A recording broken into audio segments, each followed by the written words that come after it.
இவங்க பேர் ஐனா கொனாயர், இவர் பேர் ஸ்டீவர்ட் ரெய்லி. இவங்க 2 பேரும் நார்த் டகோட்டா சேர்ந்த ஒரு அழகான கப்பல். தே போத் மெட் இன் ஹோம்லெஸ் ஷெல்டர். இந்த வீடு இல்லாமல் இருக்கவங்களுக்கு வந்துட்டு ஒரு ஷெல்டர் மாதிரி கொடுப்பாங்களவா, அந்த மாதிரி இடத்துல தான் இவங்க 2 பேரும் பார்த்துக்கிறாங்க. பார்த்ததும் காதல். ஸோ அங்கேருந்து அடுத்த 13 வருஷத்தையும் அவங்க 2 பேரும் ஒன்றா சேர்ந்து இருக்காங்க. பட் அவங்க வாழ்க்கையில் financially they are not doing well. நிறைய கடன் இருக்குது, ரொம்ப கஷ்டப்பட்டு தான் வாழ்ந்துகிட்டு இருக்காங்க. பட் திடீர்னு ரேண்டமாக ஒரு நாள் வந்துட்டு ஸ்டீவர்டுக்கு ஒரு மெயில் வருது. அவரோட ஏதோ தூரத்து சொந்தமான ஒரு அங்கிள் வந்துட்டு இவருக்கு $17 மில்லியன் இன்ஹெரிட்டன்ஸாக விட்டுட்டு போயிருக்காராமா. அதான் $17 மில்லியன் வந்துட்டு வட்டி போட்டு குட்டி போட்டு இப்போ $37 மில்லியன் ஆயிருச்சாமா. இந்த லீகல் ஒர்க்கெல்லாம் கம்ப்ளீட் பண்ணீங்கன்னா இந்த $37 மில்லியன் உங்களுக்கு தான் அப்படிங்கிற மாதிரி உங்களுக்கு ஒரு மெயில் வருது. நம்மளுக்கு அதை பற்றி சரியான சந்தோஷம். $37 மில்லியன் வரப்போகுது, நம்ம வாழ்க்கையே மாறப்போகுது அப்படின்னு சொல்லிட்டு யோசிக்கிறாரு. பட் அந்த சந்தோஷம் ரொம்ப நாளைக்கு நிலைக்கல. அடுத்த வாரமே அவர் ரேண்டமாக ஒரு நாள் மயக்கம் போட்டு விழுகிறாரு. என்னடா அதுன்னு ஹாஸ்பிட்டல் தூக்கிட்டு போகிறாங்க. அங்கே அவர் இறந்துடுறாரு. எதனால கெஸ் பண்ணுங்க பார்ப்போம்.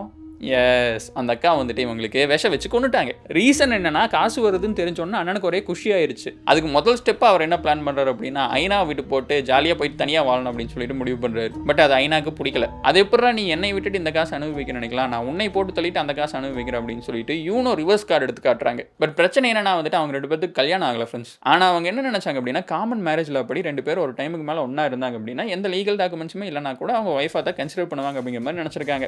இவருக்கு அப்புறமா இவங்க அப்படிங்கிற மாதிரி அவரோட சொத்தெல்லாம் அவரோட இன்ஹெரிட்டன்ஸ் எல்லாம் வந்துட்டு அப்படியே தூக்கி இவங்க கிட்ட கொடுத்துருவாங்க அப்படின்னு சொல்லி அவங்க நினைச்சிருக்காங்க. பட் அன்பார்ச்சுனேட்லி அந்த லா நார்த் டகோட்டால இல்ல. போலீஸ் வந்துட்டு இவங்க தான் அவங்களை விஷ வச்சு கொண்டிருக்காங்க அப்படின்னு சொல்லி கண்டுபிடிச்சிடறாங்க. போலீஸ் அவங்களை அரெஸ்ட் பண்ணி இன்வெஸ்டிகேட் பண்ணியிருக்காங்க.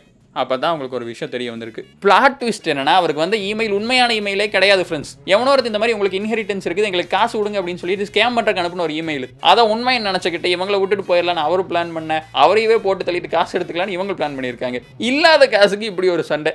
இதுக்கு தான் படிக்கடான்னு அடிச்சுக்கிட்டேன்.